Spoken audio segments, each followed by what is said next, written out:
an elementary course in Synthetic Projective Geometry by Derek Norman Lehmer. Chapter 9, Metrical Properties of Involutions. Section 141, Introduction of Infinite Point, Center of Involution. Section 142, Fundamental Metrical Theorem.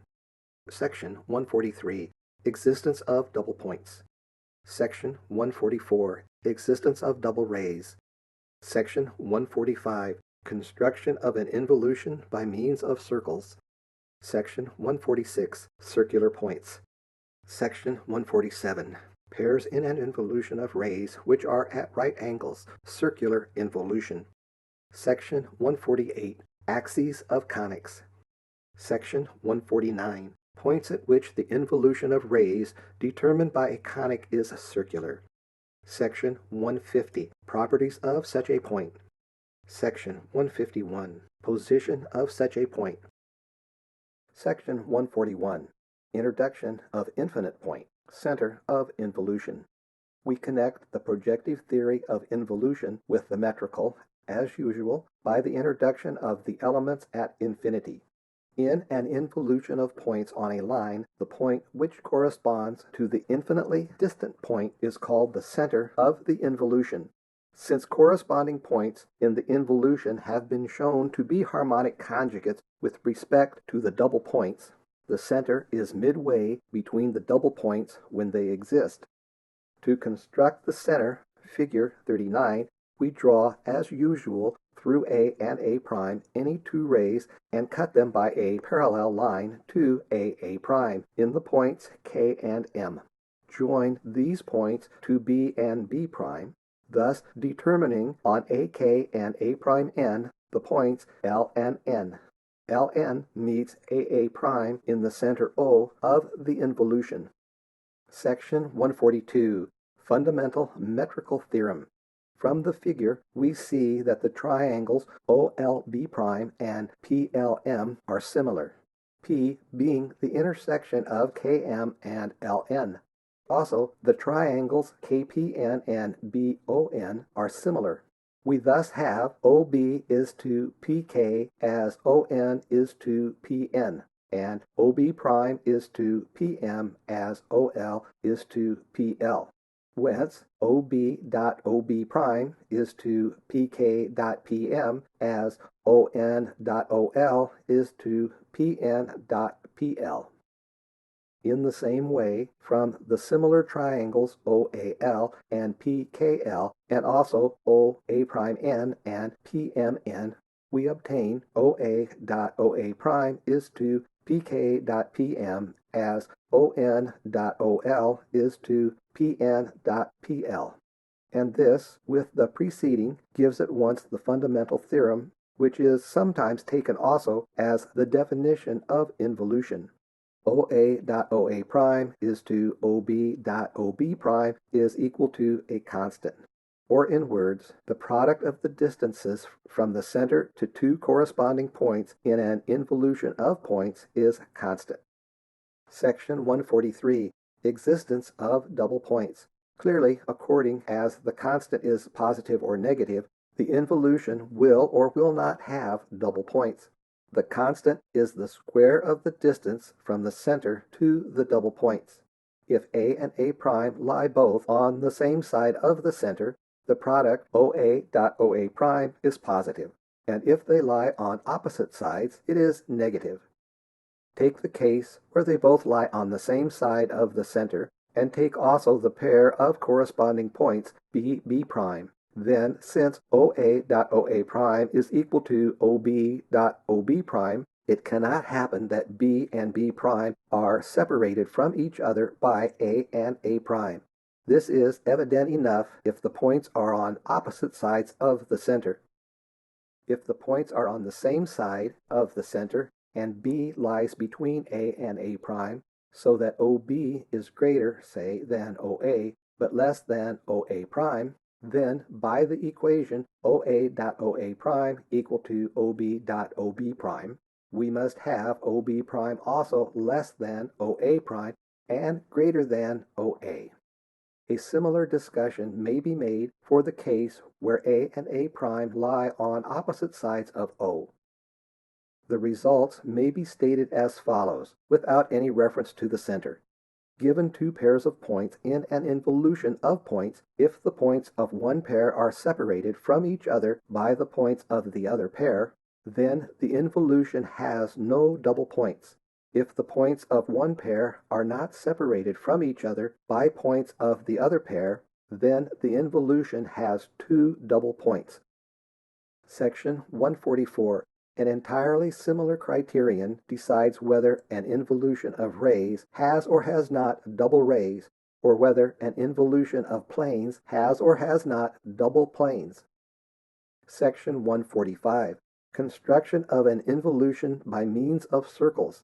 The equation just derived, OA.OA' equal to OB.OB' indicates another simple way in which points of an involution of points may be constructed. Through A and A', draw any circle, and draw also any circle through B and B', to cut the first in the 2 points G and G'. Figure 40. Then any circle through G and G' will meet the line in pairs of points in the involution determined by AA' and BB'.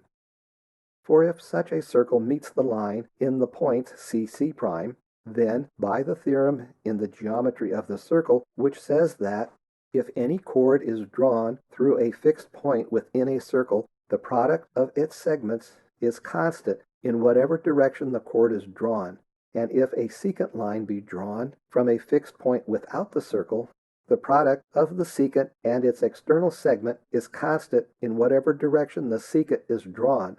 We have OC.OC' equal to OG.OG' is equal to a constant. So that for all such points, OA.OA' equal to OB.OB' equal to OC.OC'. Further, the line GG' meets AA' in the center of the involution.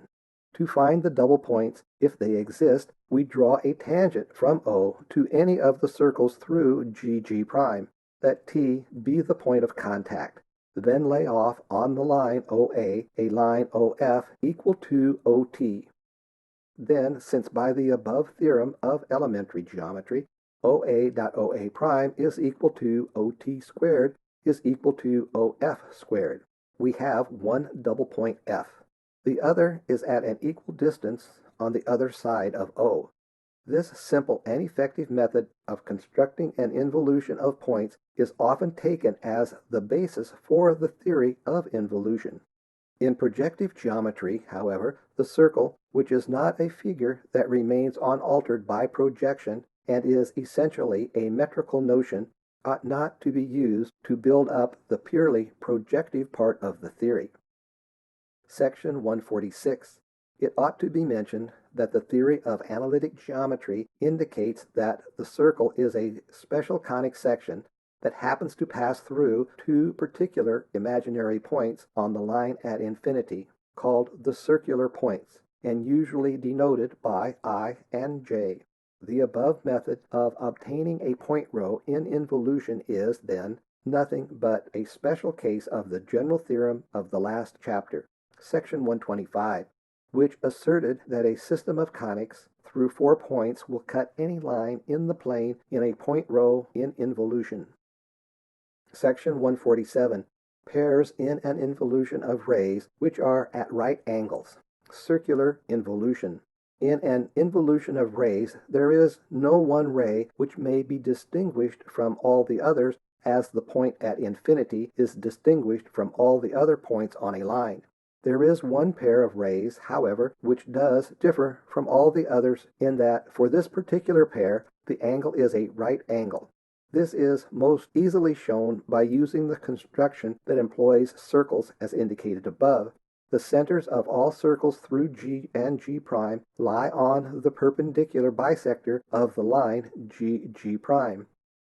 Let this line meet the line AA' in the point C, figure 41, and draw the circle with center C, which goes through G and G'.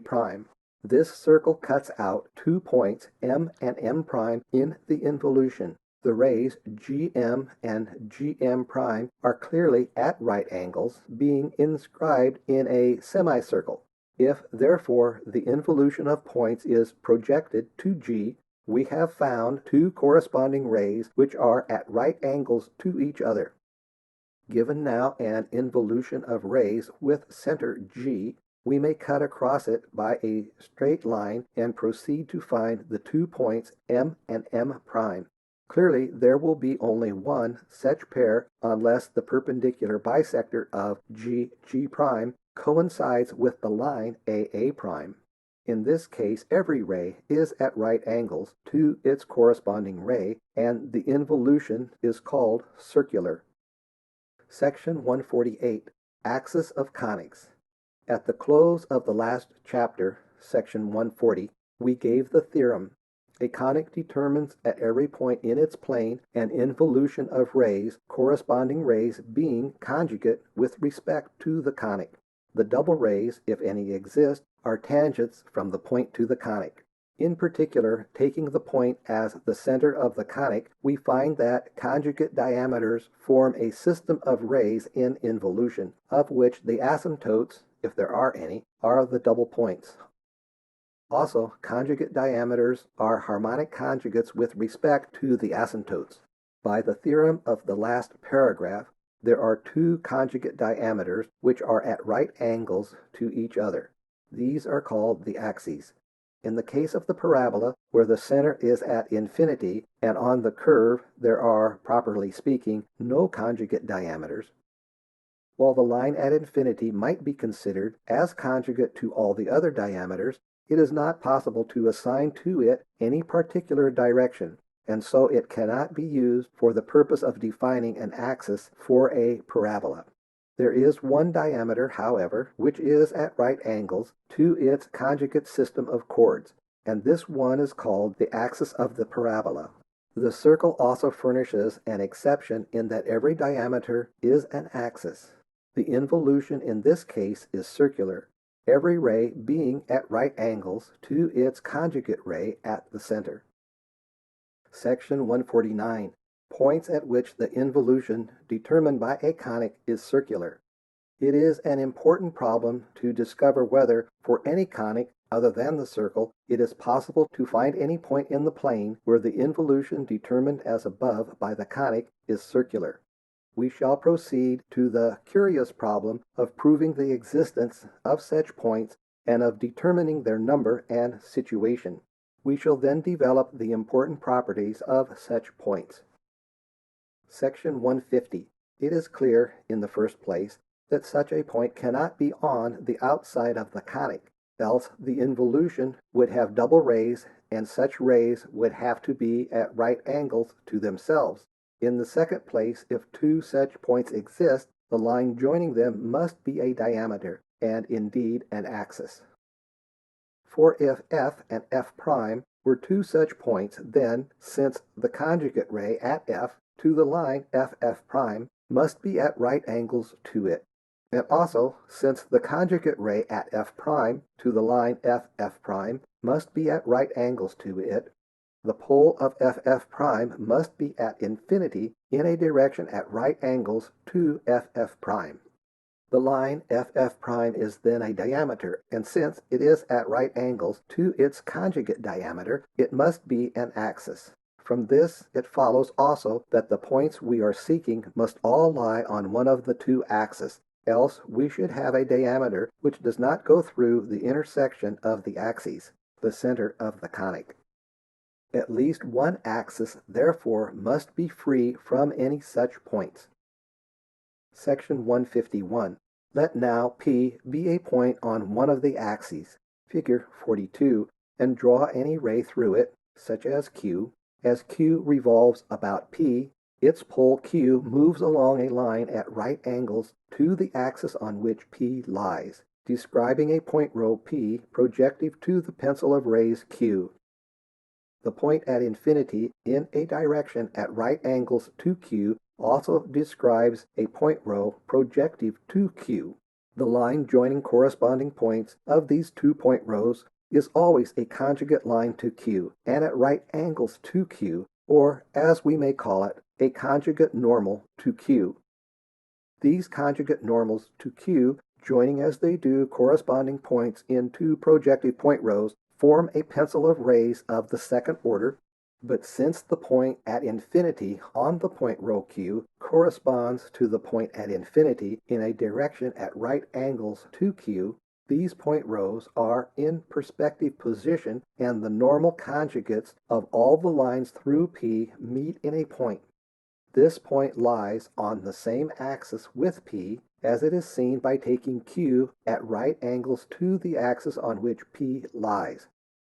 The center of this pencil may be called P', and thus we have paired the point P with the point P'. By moving the point P along the axis and by keeping the ray Q parallel to a fixed direction, we may see that the point row P and the point row P' are projective. Also, the correspondence is double, and by starting from the point P', we arrive at the point P. Therefore, the point rows P and P' are in involution, and if only the involution has double points, we shall have found in them the points we are seeking. For it is clear that the rays through P and the corresponding rays through P' are conjugate normals, and if P and P' coincide, we shall have a point where all rays are at right angles to their conjugates. We shall now show that the involution thus obtained on one of the two axes must have double points. An elementary course in synthetic projective geometry. This book was written by Derek Norman Lehmer, Assistant Professor of Mathematics, University of California. It was published by Ginn & Company, Boston, 1917, and is now in the public domain. The text is available for free download at Project Gutenberg. Read by Jim Renholt. Programming and illustrations by Jim Renholt, 2020. Corrections and comments are appreciated. Thank you for listening.